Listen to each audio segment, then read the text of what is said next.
Yo, what is up, guys? Welcome back to Second Take.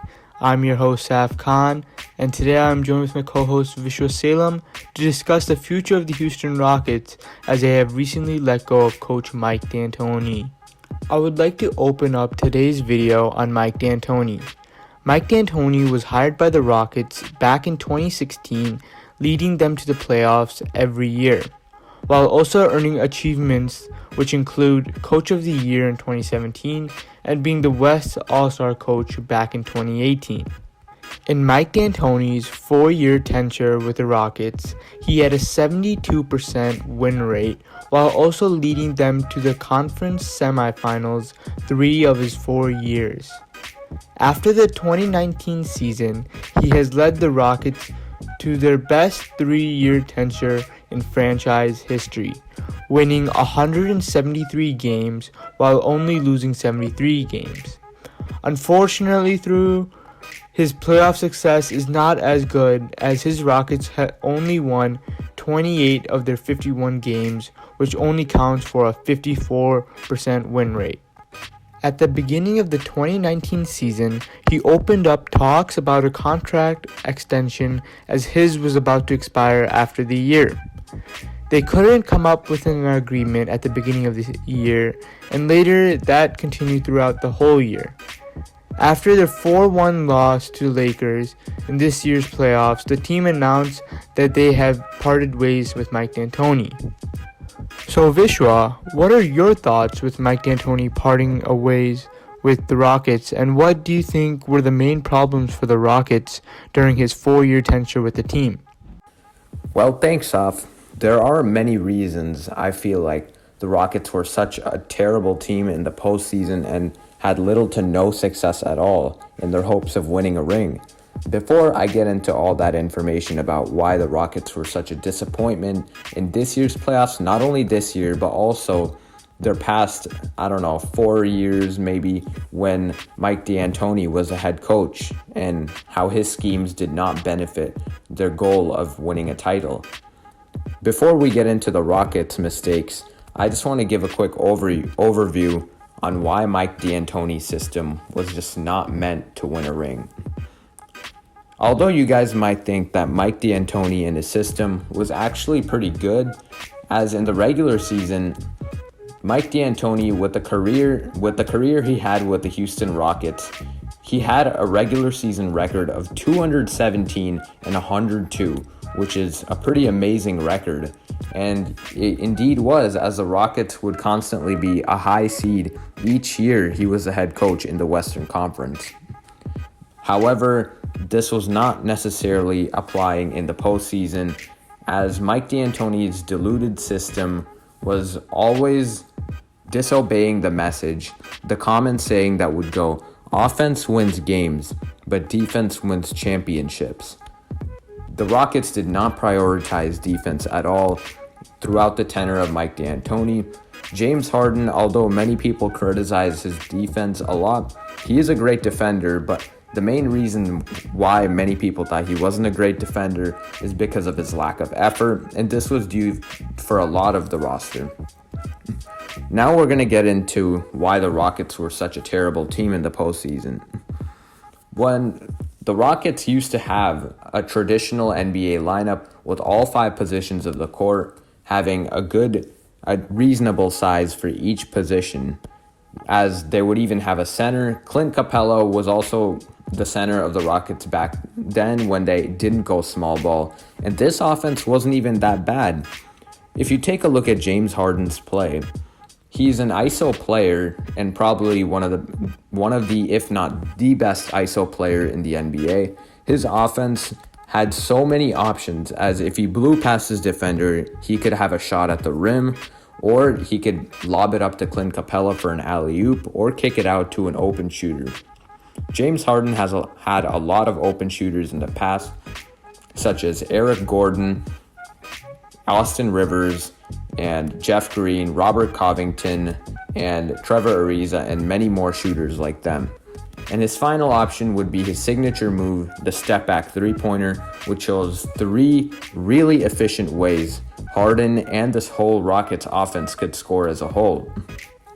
This offense was pretty much how the Rockets were relying on throughout the entirety of Mike D'Antoni's time before, of course, they decided to switch to the small ball lineup, which consisted of PJ Tucker or Robert Covington playing at the 5.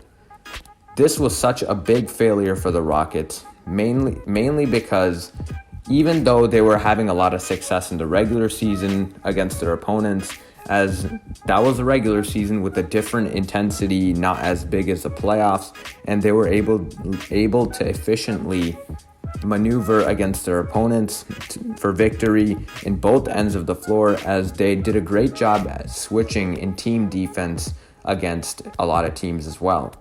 This didn't translate to the playoffs at all, as PJ Tucker and Robert Covington and the really short players that the Rockets had were constantly getting bodied and bullied in the paint and in the post by the Lakers.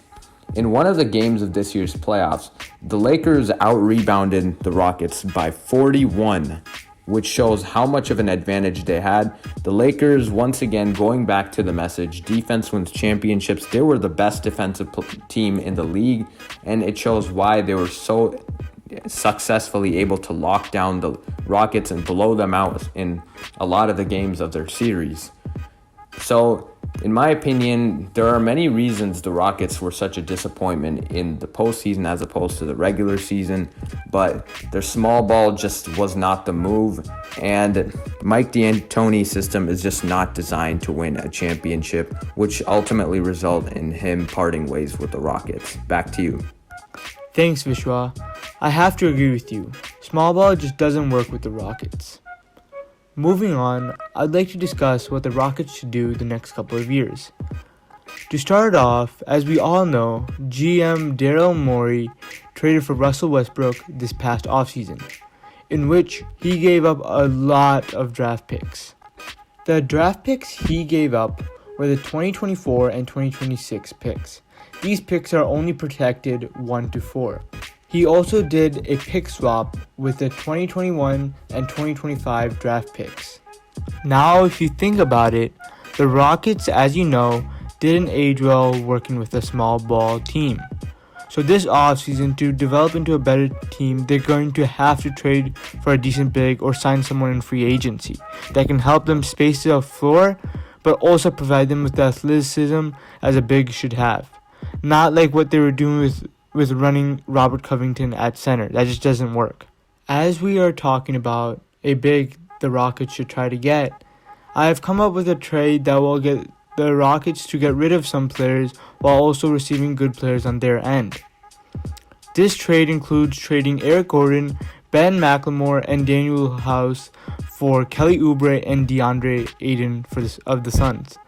This trade would fit perfectly with the Rockets without giving up too much, as Kelly Oubre provides the versatility while also spacing the floor, and Ayton, who is looking to become a young star. I mean, just imagine this Rockets team with this lineup. Westbrook at the 1, Harden at the 2, Oubre at the 3, Tucker at the 4, and finally Ayton at the 5. This will be one talented team while also providing support from Rivers and Jeff Green off the bench. Now, before we move on to the final segment of the video, let me ask you, Vishwa, what do you think is in store for this Rockets team heading into the future? That's actually a great question you bring up regarding the future of the Houston Rockets, as the Rockets, in my opinion, they're going to have to follow a completely different direction if they want to have any hope of achieving a ring in the future. In my opinion, it's going to be really tough for the Rockets to turn things around, as I really don't like their style of play, as Westbrook was pretty much terrible in the playoffs as well. He was not even averaging close to what he wanted to, and many people wanted him to as well in the playoffs, and it simply was not a success with their star players. There are many reports, as Stephen A. Smith would suggest, that the Rockets need to get rid of Russell Westbrook, as Max Kellerman would actually disagree, and he thinks that James Harden needs to go. So there's a lot of decisions that the Rockets could make, but as Daryl Morey, the general manager, was fired recently, the Rockets are really going to have to take things more patiently rather than being a win now mindset that Morey is in right now. And because of his win now mindset that he's had, the Rockets have lost a lot of hope in the future, as they do not have a 2020 draft pick as well, similar to the LA Clippers we discussed in our previous video. But the Rockets do have some things to look forward to in free agency, even though it's not as stacked of a class. The Rockets, in my opinion, they have a lot of options. They could either change their small ball style and select a big man from free agency. There's a lot of options like Andre Drummond or Hassan Whiteside, a traditional big man. But a much better option I have would be Kelly Olynyk, pending if he opts out of his player option or not. That would be a great fit for the Rockets because of his ability to stretch the floor. That's pretty much what the Rockets do best, space the floor with their three-point shooting, as well as provide great defense as well. But also, there are other options that the Rockets could look for, similar to guys like Robert Covington they have on the roster. And a few examples would be Marcus Morris. As the LA Clippers, like I said before, they had a terrible season. They may be looking to change things around. Morris may not want to stick around for that time period. Jeremy Grant is also another option. He has a player option, and I think that he's most likely going to want to opt out of that. You know, he's still 26, he's still young, and he has a lot of talent. In my opinion, the Nuggets also have Paul Millsap and Jokic in their front court, and they even have Bol if they're going to be looking to play him in the future. I don't think Jeremy Grant's going to want to stick around for that, and he's going to want a bigger role, and I think the Rockets are going to be ready to offer him something big if he gets to there. And my final option, I would actually go with someone like Derek Favors or even a wing player like James Johnson. Once again, maybe even Serge Ibaka, all these guys that could provide some great energy or just give the Rockets a bigger boost on both ends of the floor, as they've been lacking a lot. I think they need to go back to playing traditional basketball with a big man, you know, some bigger wings or like power forwards that have a lot of energy like Grant and Morris. Back to you. Yeah, thanks, Vishwa. Now, before we end this video, here are some things the Rockets can do to become real contenders very soon. I also have another option later which will help the Rockets for the next couple of years if they don't want to go with this right now. My first option is to trade for Blake Griffin, as both Westbrook and Harden are still in their primes. And if they really want to win, they have to trade for a big-time player, which can be Blake Griffin. Now, yes, there are some risks in doing this, as Blake Griffin is not the same player as he used to be when he was on the Clippers. He has not been an all-star type player the Pistons hoped for, but I still think he has some juice left in him, and with the combination of Westbrook and Harden, this trio could definitely be deadly. Now, the second option isn't as realistic, as it might not be the way to go, as they do have two of their best players in their prime. But if GM Morey wants to do this, then it can help the team if they're thinking about their overall future, which is to trade James Harden for a lot of draft picks and young talent, as his value has never been as high as it is now. They can have young players around Russ while they can still make some runs in the playoffs. The biggest problem with this is the Rockets will struggle as they are lacking experience and probably won't be a finals contender for quite some time. And also, Russell Westbrook is in his prime, so waiting a couple of years could waste his production, in which he is on an all-time high these past couple of years. That's all we have for you guys. Let us know what you guys think in the comments. Make sure to subscribe and like this video, and we'll catch you next time.